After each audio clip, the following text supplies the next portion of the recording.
किसी और के पास नहीं थे। इसी तरह इमाम रज़ा के ज़माने में जो इमाम रज़ा के रवाज़े अहले बैत इनके पास थे वो किसी और के पास नहीं थे। और इमाम अलैहिस्सलाम ने आखिरी वक्त में जो इनसे वसीयत फरमाई थी वो ये थी कि ऐ अबा सल्त, क्योंकि अबा सल्त हिरवी हमेशा इमाम के साथ साथ रहते थे। इमाम अलैहिस्सलाम के जब दरबार में इमाम अलैहिस्सलाम गए हैं तो उस वक्त भी ये इमाम के पीछे और इमाम के साथ थे। इमाम अलैहिस्सलाम ने फरमाया था इनसे कि ऐ हिरवी, जब मैं दरबार में जाऊं और वापस मेरा आलम ये हो कि मेरे सर पे अगर अबा हो तो फिर मुझसे गुफ्तगू और कलाम ना करना, लेकिन अगर मेरे सर पे अबा न हो तो फिर मुझसे गुफ्तगू करना। लेकिन इमाम अलैहिस्सलाम इस हालत में बाहर आ रहे थे कि इमाम के सर पे अबा थी।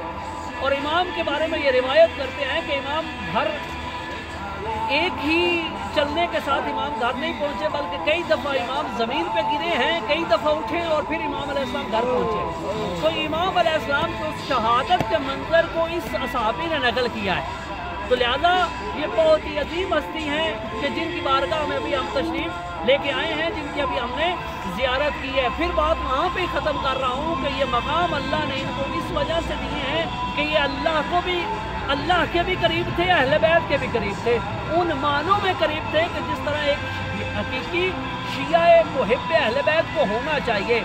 ये इन हस्तियों के इन अजमतों को देख के हमारे अंदर एक अजमत और एक जलालत पैदा होनी चाहिए कि हमें भी हकीकी शियाए अहले बैत बनना है। जब हम हकीकी शियाए अहले बैत बन जाएंगे तो हमारा भी वही किरदार हो जाएगा, हमारी भी वही सीरत हो जाएगी जो इन हस्तियों का मकाम है। तो ये तब हासिल होगा जब हमारा किरदार, हमारी सीरत, हमारा गुफ्तार हम अहले बैत के मुती बन जाएंगे। लिहाजा हमें कोशिश करनी चाहिए कि हम अपने किरदार को, अपनी सीरत को, अपने अमल को उन किरदारों के साथ मिलाएं जिन किरदारों का अल्लाह ने कुरान मजीद में हुक्म दिया है और अपने हबीब के बारे में फरमाया, लक़द कान लकुम फी रसूलिल्लाहि उस्वतुन हसना। रसूल की ज़िंदगी तुम्हारे लिए नमूना अमल है, रसूल की ज़िंदगी तुम्हारे लिए आइडियल है। किसी अदाकार की ज़िंदगी हमारे लिए नमूना अमल नहीं है, किसी अदाकारा की ज़िंदगी हमारे लिए नमूना अमल नहीं है। हमारे लिए कोई किरदार अगर उसवाए हसना है वो मर्दों में रसूलुल्लाह का है और औरतों में सैयदा ज़हरा का है। तो लिहाजा हमें अपने किरदार को उन किरदारों के साथ मिलाना है। यही अल्लाह का तकाजा है और यही रसूलुल्लाह का तकाजा है, क्योंकि कुरान मजीद में एक और मकाम पे अल्लाह फरमाता है, इन कुंतुम तुहिब्बूनल्लाह फत्तबिऊनी, अगर तुम चाहते हो अल्लाह से मोहब्बत करना तो इत्तबा करो मेरे मुस्तफ़ा की।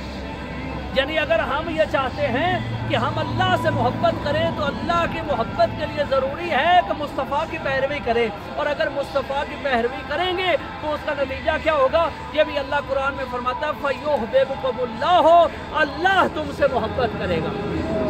लिहाजा अगर हम चाहते हैं कि हम खुदा के महबूब बन जाएं तो फिर हमें इत्तबा करनी होगी मुस्तफ़ा की, और अगर हम मुस्तफ़ा की इत्तबा करते हैं तो फिर हम अल्लाह के महबूब बन जाएंगे। दुआ है परवरदिगार से खुदावंद मुताल हमें सीरत मोहम्मद व आले मोहम्मद पे चलने की तौफीक अता फरमाए। अल्लाहुम्मा